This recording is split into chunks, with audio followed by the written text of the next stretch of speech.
Hi everyone, welcome to Surroguide. For those of you who don't know us, I'm Travis. I'm Veronica. And today we're going to be going over the medication protocol that we were given for surrogacy. So if you're curious as to what medications you might be taking or what just some of the options are, come along with us and we're going to explore that in this video.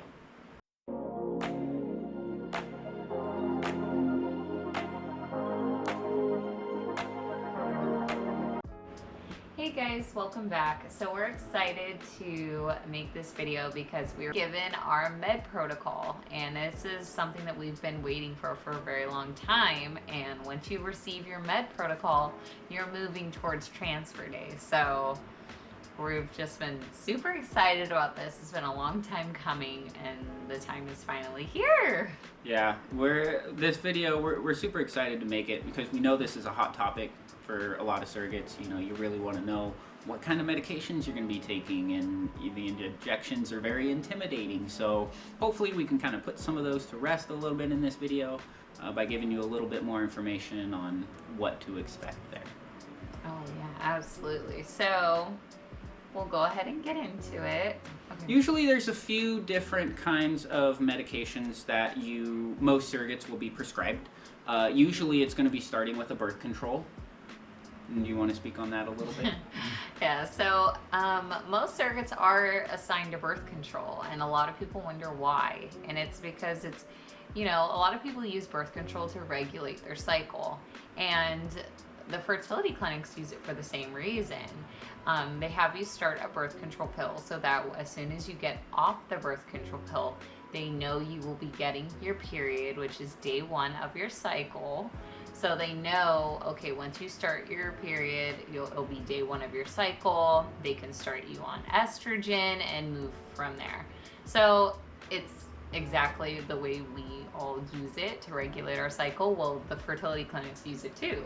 They obviously want to make sure you don't get pregnant leading up to this process. Well, right? that kind of too, but but even if you have had a tubal litigation or your tube's tied in any way, they will most likely still have you take the birth control for that reason, just to regulate your cycle so that they can make sure that they can time it properly.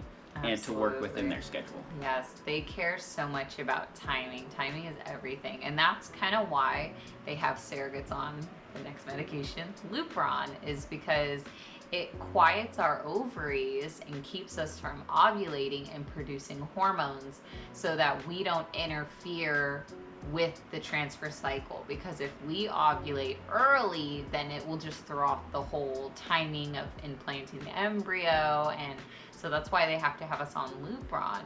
And then, of course, since we're on Lupron, our ovaries aren't producing hormones, so then that's where the estrogen and progesterone come in. Right, and at a really quick, those are kind of the medications, most of the medications that you'll probably be on. You'll be on some kind of birth control. You'll get the Lupron, you'll start with that one, and then you'll move into the progesterone and then the estrogen. No, you move into the estrogen and then the progesterone. Sorry, flip those, yeah. But as far as for Lupron, it's an injectable. I've never heard of it being administered in any other way. But it's a subcutaneous injection, which means it goes into the fat. Yeah. It's not an intramuscular. And it goes into your belly, which is, not very fun, but it's a small needle, so it's more bearable, I imagine, than intramuscular. If you've ever had a TB test, you know exactly what needle it uses. Yeah, it's a small one. Yeah. And I guess we'll move into, so once you get your period, you get off birth control, you get your period, you report it to your clinic, and then they have you go in for your baseline ultrasound. So this is an ultrasound that you get while you're on your period. It's probably towards the end of your period, but they just want to see that your lining is thin and has shed. And then they will have you start estrogen, which will be to build up your lining. And somewhere at the midway point, they will have you start progesterone, which will prepare your uterine lining for the actual implantation. And every clinic is different. Some clinics will have you start aspirin before your transfer to thin your blood so that it allows for more blood flow to the uterus. and then each med can have its own different forms. So there's, for estrogen, there's oral estrogen, injectable estrogen, and a lot of times people, there's also patches. And, you know, people will either have either one or a combo, or... As Veronica just alluded to, you know, the medications have many different forms that they can come in. And it's going to be up to your fertility clinic to decide what is going to be the best form of medication, the right dosage and frequency and everything for you guys. So it's not going to match our calendar specifically because it's tailor-made to each individual surrogate.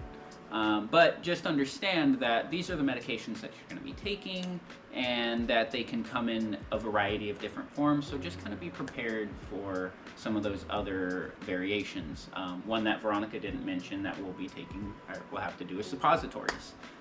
You know, some people have never done a suppository and that kind of freaks them out a little bit. So, you know, there's just kind of things to keep in mind. Discuss that with your fertility clinic if you have any concerns. I'm sure they could put those to rest for you. And we're not going to have to do suppositories of estrogen. We're just worrying about, we're going to have 2 injections, IM injections, of estrogen weekly, and then I believe daily oral estrogen. I'm not too sure what the dosage is for that because they won't give it to me until I start it. But for the progesterone, I know I will be getting an injection, I believe, every day. And I think the day that I start progesterone, I'm going to have to do 2 injections. So that's not going to be fun, but it's all part of the process.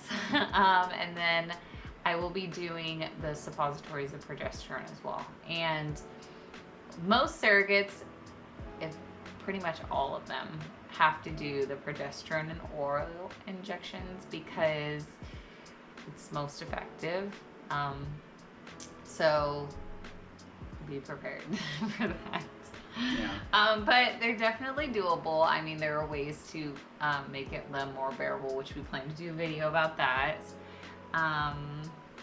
Yeah, that'll be in our video when we go over how to give the injections, which we will be coming out with soon. So look for that in the comments, or sorry, not in the comment section, but in the description below. When we post that video, we'll put the link in the I can't talk. We'll put the link in the description for the video so you guys can go check that out. Yeah. Okay. So I think that's it. Yeah, I think that's it. And then Lastly, obviously just a prenatal. They have Yeah. a prenatal every day. And one that we didn't touch on that I want to touch on briefly, that's not very common, but that's a natural cycle.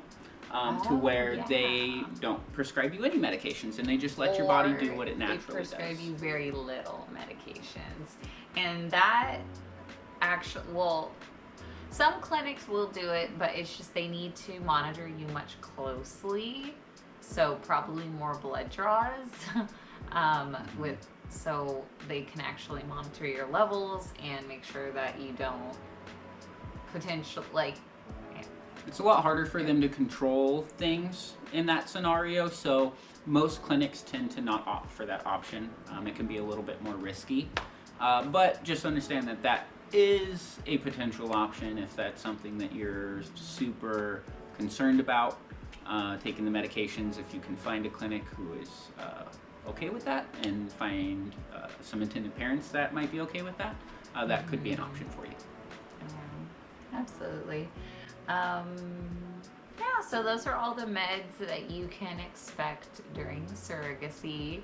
It sounds kind of crazy, but we've started meds and they're definitely doable. And if I could do them, you guys can do them. Yeah, currently we've started on the Lupron. We've been doing that for a week, so video for that will be out soon. Oh yeah, and we will be starting estrogen next week because I will be having my baseline on Tuesday. So we'll definitely let you guys know how that's been going. All right, guys. Well, thank you for tuning into this video. You are all much appreciated, and be on the lookout for our next video on Lupron. On the injections. We'll see you later. All right, bye. Bye.